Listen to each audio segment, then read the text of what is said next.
반갑습니다. 오늘의 설교 제목은 이웃을 기쁘게 하라 라는 제목입니다. 우리 각 사람이 이웃을 기쁘게 하되 선을 이루고 덕을 세우도록 할지니라. 이렇게 오늘 로마서 15장 2절에서 말씀하셨습니다. 우리는 살아가면서 수많은 도움을 받으면서 살고 있습니다. 그리고 또 받기만 하는 것이 아니라 주면서 살아가고 있습니다. 그리스도인으로서 살아간다고 하는 것은 우리가 받는 삶의 형태에서 주는 삶의 형태로 형태를 변환하는 과정이다. 저는 이렇게 설명할 수 있다고 봅니다. 인생이라고 하는 것은 기브 앤 테이크인데 기브 쪽으로 좀 더 추를 옮기는 것이다. 우리가 다 뭐 기부하면서 살 수만은 없어요. 그런데 내 것을 조금 희생하는 것을 배우는 것이 그리스도인의 출발이죠.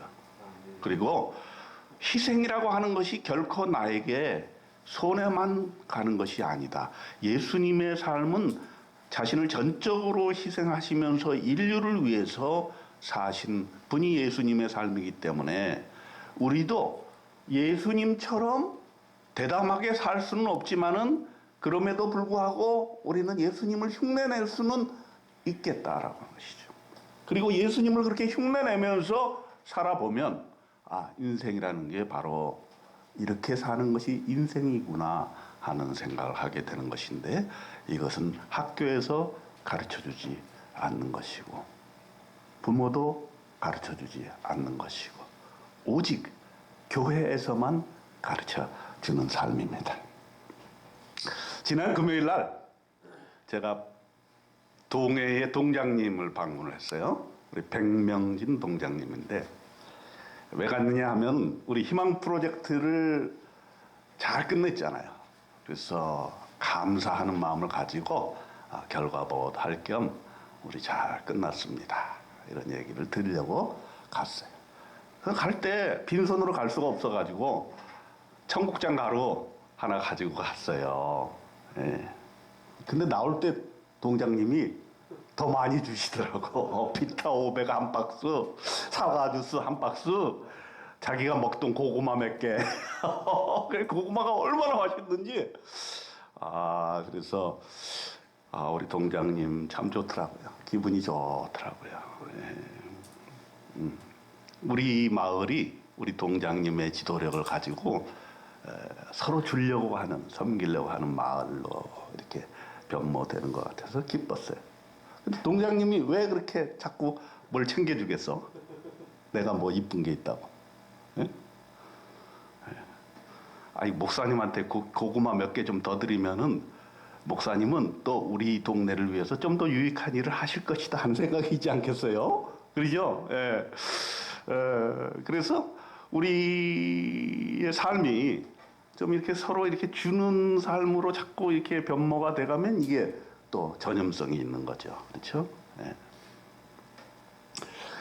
배경옥이란 분이 신문에 칼럼을 썼어요. 자기가 이렇게 지내다 보니까 기분 좋은 사람이 있더라는 거예요. 만날 때 약속 시간보다 항상 먼저 와서 기다려주는 사람. 시간을 주는 사람이죠. 헤어질 때 지하철까지 역까지 바래다 주면서 나의 가는 뒷모습을 보고서야 그때서야 자기 길을 가는 사람. 그런 친구는 자기를 기분 좋게 만든다는 거예요. 제가 하나 더 추가할까요? 저는 어떤 사람이 기분 좋냐 하면 지난번에 만났을 때 커피값을 그 친구가 냈는데 그거 깜빡 잊어버려. 그리고 이번에 또 만났는데 또 자기가 내. 그런 사람 아주 내가 좋아합니다. 이런 사람 만나면 기분이 좋아지죠. 예, 기분이 좋아집니다. 예. 그렇지 않은 사람도 있긴 있어요. 예, 우리는 근데 그런 사람들을 거론할 필요가 없어. 왜냐면 자꾸 거론하면 자꾸 그 사람처럼 돼. 좋은 거를 거론해야 돼요. 좋은 거, 기분 좋은 거. 예. 우리가 교회는 오래 다녔습니다. 믿음의 생활 경력이 대단합니다. 또 심지어는 모태신앙을 가진 사람도 있습니다. 그런데 우리가 아직도 이타적인 삶을 시작하지 않았다라고 한다면, 아직도 이타적인 것보다는 이기주의가 강하다고 자기가 반성이 된다면 오늘 설교를 좀 잘 들어야 될 것입니다. 오늘 설교는 지난번 2주 전에 첫 번 설교를 했고, 지난주에 2번째 설교를 했고, 오늘 3번째 설교를 하는 거예요. 그러면 첫 번째 설교와 2번째 설교를 기억하시는 분 없죠? 감사드립니다. 이 바울 서신의 구도를 보게 될 것 같으면, 인트로덕션에 문안 인사, 그럼 이제 본론 부분에 신앙 이야기, 그 다음에 결론 부분에는 반드시 그 신앙을 가지고 어떻게 살아야 되는가를 우리에게 얘기해주고 있는데, 로마서가 그런 형태를 똑바로 따르고 있습니다. 로마서 초창기 보면은 1장의 7절에 로마에서 하나님의 사랑하심을 받고 성도로 부르심을 받은 자들에게 하나님 우리 아버지와 주 예수 그리스도로부터 은혜와 평강이 있기를 원하노라. 아주 인사가 거창하죠. 인사 말씀이 거창합니다. 그리고 나서 1장 17절부터 본론을 이야기하는데, 복음에는 하나님의 의가 나타나서 믿음으로 믿음에 이르게 하나니 기록된 바 오직 의인은 믿음으로 말미암아 살리라 함과 같으니라. 믿음에 대해서 얘기를 하고 있어요. 그 다음에 이제 마지막 결론부에 가서 오늘의 본문이 있는 것이 바로 결론부인데, 그러면 믿는다, 내가 예수를 믿는다, 그러면 그런 사람은 어떻게 살아야 되는가? 구체적인 실천 사항을 결론부에서 말씀하고 계시는데, 결론이 중요한 거죠. 물론 서론도 중요하고 본론도 중요합니다만은 결론을 가장 말하고 싶은 곳에 두는 것이 바로 글을 쓰는 사람들의 심정이 아니겠습니까? 서론과 본론을 뭐 대단하게 하고 본론이 흐지부지 하다면 되겠어요. 결론이 제일 중요한 거죠. 결론이 뭐냐? 15장 1절에 믿음이 강한 우리는 마땅히 믿음의 약한 자의 약점을 담당하고 자기를 기쁘게 하지 아니할 것이다. 아주 그냥 사도 바울은 좀 이렇게 좀 평범하지가 않아요. 너무 강해. 너무 강해. 뭐냐면 예수 믿었다 하면은 자기를 기쁘게 하지 말라는 거야. 야, 이거 좀 너무하잖아요. 교회 오래 다니는 사람은 폼 잡지 말고 믿음이 없어 보이는 사람의 약한 점을 대신해야 된다는 말입니다. 타인의 부족함을 불평하거나 짜증내지 말라는 말입니다. 그 부족함을 내가 감당해야 된다. 대신의 삶. 저희가 못하면 내가 한다. 저희가 하기 전에 내가 한다. 어려운 일일수록 내가 한다. 사도 바울의 표현을 빌려 얘기하자면 믿는 자의 삶은 자기를 기쁘게 하지 않는 삶이라 하는 것입니다. 즉 이기적인 삶을 끝내고 이타적인 삶을 시작하는 것이 바로 그리스도인의 삶의 정체성이라 하는 것입니다. 그러면서 또 무서운 말을 하세요. 로마서 15장 3절에 그리스도께서도 자기를 기쁘게 하지 아니하셨다. 그리스도께서도 그렇게 사셨는데 우리 그리스도를 믿는 사람들도 그렇게 살아야 마땅하지 않느냐 하는 것이죠. 그리스도의 이타적인 삶을 우리가 따라야 한다. 그리고 오늘의 본문에서 그러한 삶을 구체적으로 제시하고 있는데 뭐냐? 3가지. 이웃을 기쁘게 하고 선을 이루고 덕을 세우는 삶입니다. 이 3가지를 한번 오늘 설교 시간에 좀 얘기를 나눠보려고 합니다. 첫째, 그리스도의 삶은 이웃을 기쁘게 하는 삶이다. 이웃을 기쁘게 하는 삶. 지난 2월 16일 며칠 전이에요. 화요일 날 미국 텍사스 오스틴에서 있었던 일입니다. HEB라고 하는 텍사스의 116년 된 슈퍼마켓에서 정전이 일어났어요. 왜 정전이 일어났는가? 그날 미국에 그냥 엄청난 한파가 불어닥쳤는데 그 선진국 미국도 전기가 다 나가버린 거야. 그래서 장을 보러 나온 시민들이 추위와 배고픔에 떨었어요. 장을 보고 쇼핑하고 돈을 내려고 그러는데 이 기계가 다 망가졌어. 카드 단말기가 완전히 나가버려. 그래서 모두 다 당황을 하고 쇼핑을 포기하고 집에 가려고 하는데 안내 멘트가 울려 퍼졌습니다. 오늘 쇼핑한 물건들은 돈 내지 말고 그냥 집으로 가지고 가셔서 드시고 최대한 빨리 안전하게 집에 귀가하시기를 바랍니다. 이런 말이 들리는 거예요. 고객들은 이거 참 믿을 수 없다는 표정을 지으면서 서로 좀 이렇게 돌아보면서 가라고 그러니까 물건을 이제 트렁크에다 싣고 다 이제 얼음이 다 얼어버렸으니까 서로 도와주면서 차도 밀어주고 이렇게 하면서 이제 집에를 들어갔어요. 며칠 후에 고객들이 다시 그 슈퍼마켓을 찾아왔어요. 그리고 그날 카드 단말기가 고장이 나서 지불하지 못한 거 내가 지불하겠습니다. 그랬더니 뭐라 그랬겠어요? 괜찮습니다. 안 내도 됩니다. 야, 이거 지인이 참 대단한 것 같아요. 그래서 주민들이 너무 기분이 좋아가지고 그날 자기가 내야 될 돈을 다 불우이웃한테 기부를 했어요.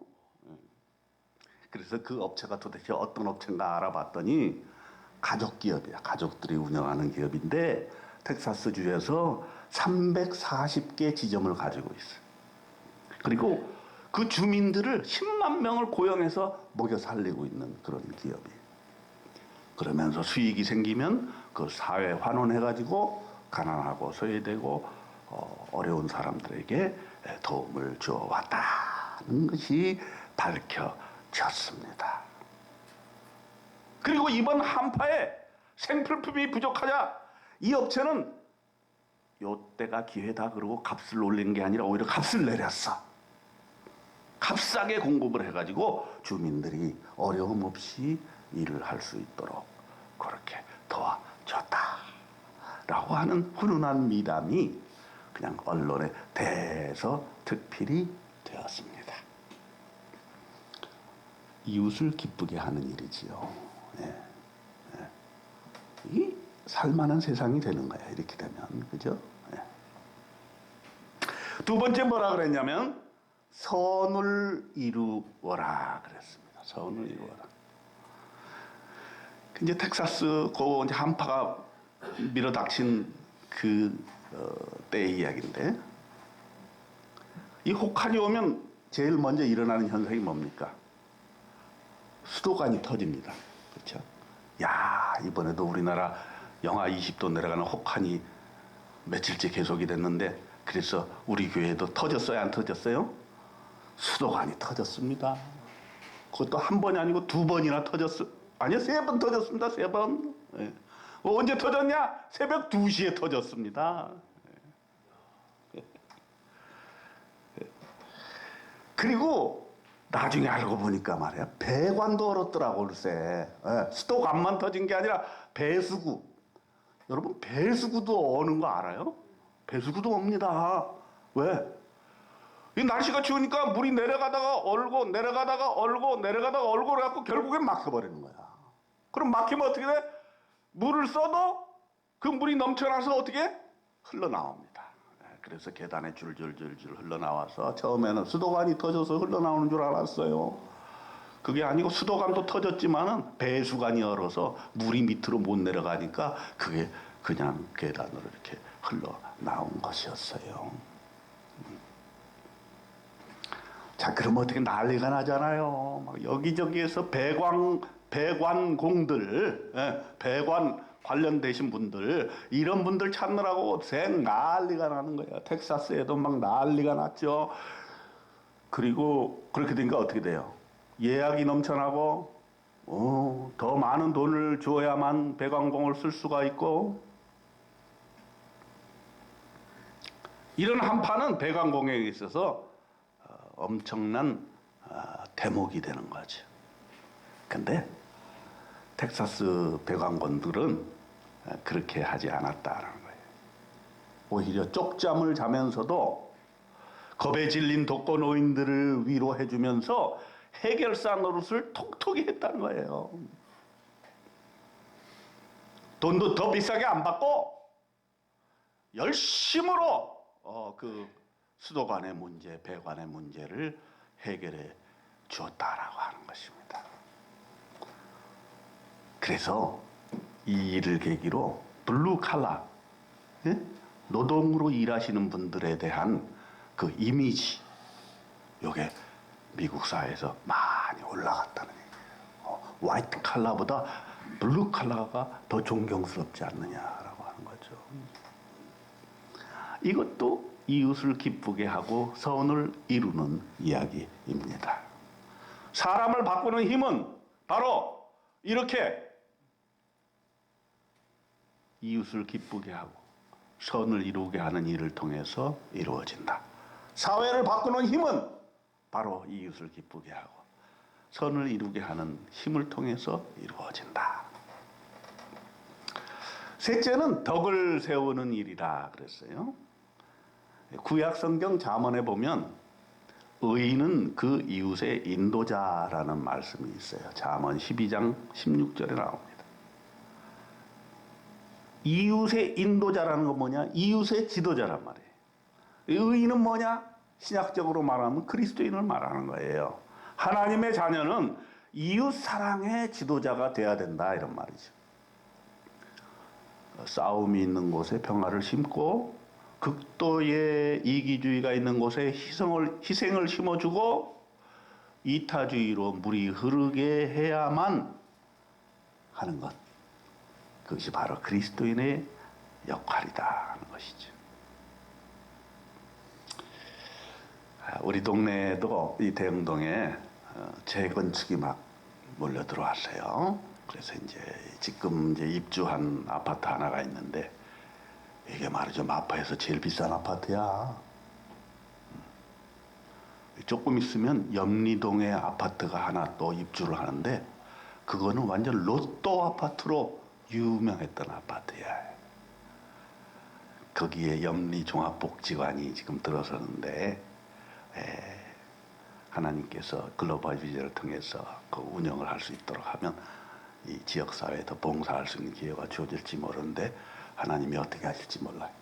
어쨌든 이 전통 지역에 비싼 아파트가 들어서다 보니까 어떤 현상이 일어납니까?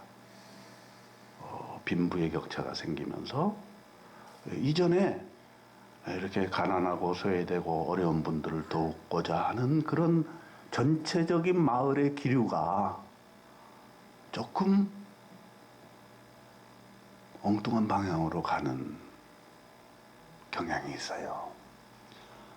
그래서 주민자치위원회가 있는데 거기 제가 감사로 있어요. 뭘 걱정하느냐? 아유, 아파트가 들어서면 분명히 그분들이 생활 수준이 너무 높아서 일반 주민들하고 이게 참 섞이기가 어려울 것 같은데 거기에 대한 대책을 어떻게 할 겁니까? 그런 얘기들을 우리가 많이 했어요. 아닌 게 아니라 입주가 시작이 되니까 민원들이 막 밀려오기 시작하는데, 아유, 좋은 민원들은 해결해 줘야죠. 근데 어떤 민원이 오냐면, 우리 아파트 값을 내리는 그러한 일들은 절대로 용납할 수 없다. 그래서 아파트 주변에 있는 모든 행상인들, 어려운 사람들이 그걸로 먹고 사는 것을 다 없애라. 마포구청에다가 막 민원을 넣고 동네에다가 민원을 넣고, 그래가지고 그냥 우리 동네 그 이필래 의원이 아주 그냥 너무 힘들어하는 것을 봤습니다. 예상된 문제였죠. 이 세상에 사는 가치가 아파트 값, 그것이 중요한 것이지 그것보다 더 중요한 인간의 가치가 중요한 게 아니다라는 것이죠. 제가 뭐 아파트 주민들을 너무 폄하해서 그런 건 아닙니다. 그렇지 않은 분도 계시겠죠. 아파트 값을 올리기 위해서 주민들이 탄압도 합니다. 그거 죄예요. 근데 죄의식이 없어요. 우리 아파트만 값이 오르면 만사 오케이야. 다른 사람 죽든 말든. 모든 것을 돈으로 환산하는 것이죠. 이웃사랑도, 이타적인 삶도 아파트 값에 영향을 미치면 그건 있을 수가 없는 일입니다. 하루에도 1억씩 오르는 아파트 값에 우리가 그런 사회를 살고 있는데 비정상적이라고 느끼는 사람이 별로 없습니다. 왜 우리 아파트는 안 오르느냐? 우리 아파트가 그렇게 올라야 된다. 오히려 그것을 문제의식으로 삼기보다는 오히려 그걸 부추기는 자신의 이익을 극대화하는 분위기가 주도적인 것이죠. 그 길 위에 편성하지 않은 사람은 패배자고 자본주의의 낙오자라고 낙인이 찍힐 뿐입니다. 근데 예수님도 집 한 채 없었잖아요. 아파트 한 채 없는 분들 위로를 받으셔야 되는데 예수께서 이르시되 여우도 굴이 있고 공중의 새도 집이 있으되 인자는 머리 둘 곳이 없도다 하시고 인자가 집이 없다는 것을 오히려 제자들에게 자랑스럽게 이야기하셨습니다. 그러니 하나님의 말씀, 예수님의 말씀이 우리 청년들에게 공허하게 들려지지 않겠습니까? 아파트 없는 사람들이 예수님처럼 집 없이 살 수 있다는 용기를 낼 수 있게 되겠습니까? 그런데 그렇게 살 수 있어야 좋은 나라 아니겠습니까? 돈 많은 부모를 둔 젊은인 부부들이 젊은 나이에 아파트 분양을 받아서 이익을 극대화하기 위해서 소외계층을 도외시하는 것이 당연하게 여겨지는 것이 정상입니까?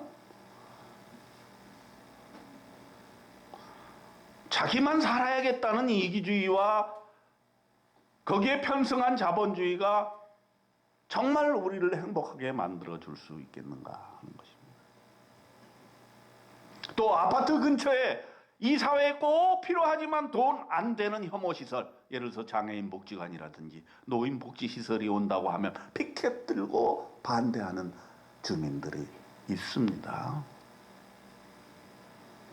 그럼 이웃의 지도자 역할을 하는 우리 그리스도인들은 어떻게 해야 됩니까? 피켓을 들어야 됩니까? 아니면 그들을 설득해서 함께 더불어 살아야 된다고 주장해야 됩니까?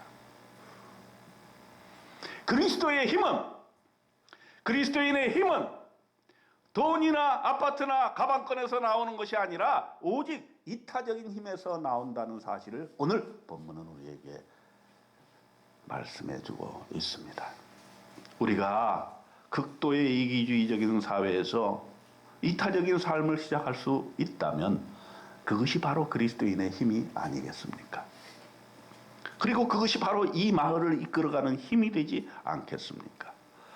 그리고 그것이 바로 이 시대를 이끌어가는 힘이 되지 않겠느냐 하는 말입니다. 우리는 다 행복한 삶을 원합니다. 행복한 삶을 위해서 자신에게 잘해야 됩니다. 맞는 말이죠. 왜냐하면 누구도 자기 자신의 행복을 대신해 줄 수 없기 때문입니다. 그러나 자기만 행복해지겠다고 하는, 자기만 살겠다고 하는 행복의 노력에는 한계가 있다라는 것이 바로 하나님의 말씀입니다. 우리에게는 좀 더 고상한 행복이 기다리고 있는데 바울은 그것을 직시했던 것이지요. 그리스도의 행복의 최고봉은 이타주의다라는 거예요. 물론 바울은 조금 극단적인 면이 있어요. 저는 바울을 못 따라갑니다. 자기를 기쁘게 하지 말라는 거예요. 이 말은 뭐예요? 자기가 기뻐하는 일 하지 말라. 자기 행복을 위해서 살지 말란 말인데 저는 그렇게까지는 얘기하고 싶지 않아요. 여러분의 행복도 중요한 거 아니에요. 여러분도 기쁘게 살 자격이 있는 거죠. 그리스도께서도 자기를 기쁘게 하지 않았다라고 단언을 합니다. 저는 그렇게까지는 얘기할 수 없어요. 그런데 그럼에도 불구하고 사도 바울의 삶을 통해서 그가 그리스도인으로서 사는 것이 어떤 삶인가, 예수님의 이타적인 삶을 사도 바울적으로 해석한 게 뭐냐, 복음을 가지고 세계를 향해 나아간 것이죠. 내가 예루살렘으로부터 두루 행하여 일루르곤, 현재의 알바니아입니다. 알바니아까지 그리스도의 복음을 편만하게 전하였노라, 이렇게 본인이 고백을 합니다. 그리고 사도 바울은 예루살렘, 즉 동족의 그 어려움, 그것을 도외시하지 않고 동족을 돕기 위해서 마게도니아에서 모금을 해가지고 그걸 가지고 예루살렘에 간다라고까지 얘기합니다. 그래서 그는 동족을 돕는 마음이 있었어요. 그러나 그 동족에 그치지 아니하고 동족 이외, 예루살렘 이외의 다른 백성에게도 주의 복음을 전해야 된다.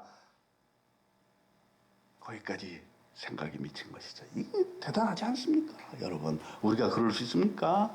내 먹고 살기에 바쁘고, 그래도 내가 먹고 살면 우리 민족이 살아야 된다, 어디 다른 나라를 돕냐, 이렇게 생각하기 쉬운데 사도 바울은 그게 아니라 예루살렘뿐만 아니라 다른 데까지 복음을 전해야 되겠다. 그래서 또 뭐라 그랬냐면, 또 내가 그리스도의 이름을 부르는 곳에는 복음을 전하지 않기를 힘썼노니 이는 남의 터 위에 건축하지 아니하려 함이라.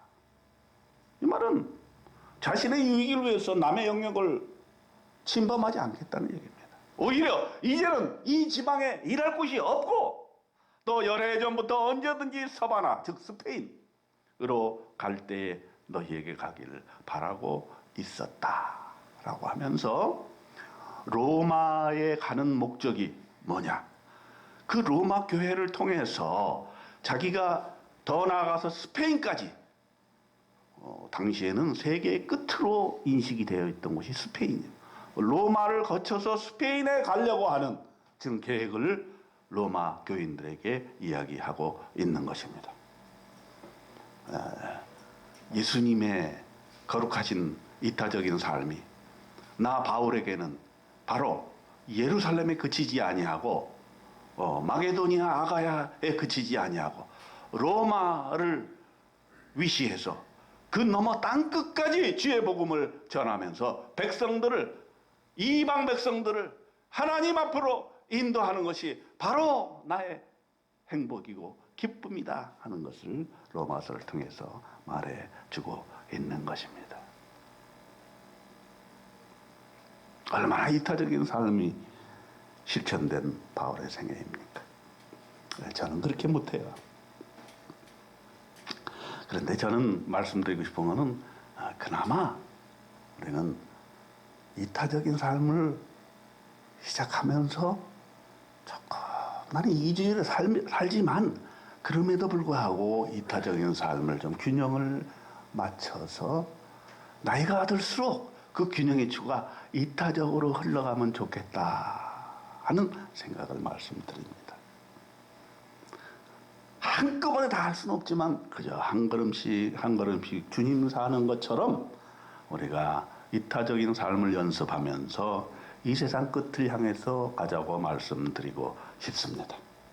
오늘 하루도 이웃을 기쁘게 하면서 행복을 느끼는 저와 여러분이 되시기를 주님의 이름으로 축원드립니다. 하나님 아버지, 이웃을 기쁘게 선을 이루면서 덕을 세우면서 이 세상을 사는 우리가 되게 하여 주옵소서. 그 길이 바로 우리 주님 예수께서 가신 길이라 믿으며 오늘 하루도 그렇게 살게 하여 주옵소서. 예수님의 이름으로 기도드립니다. 아멘.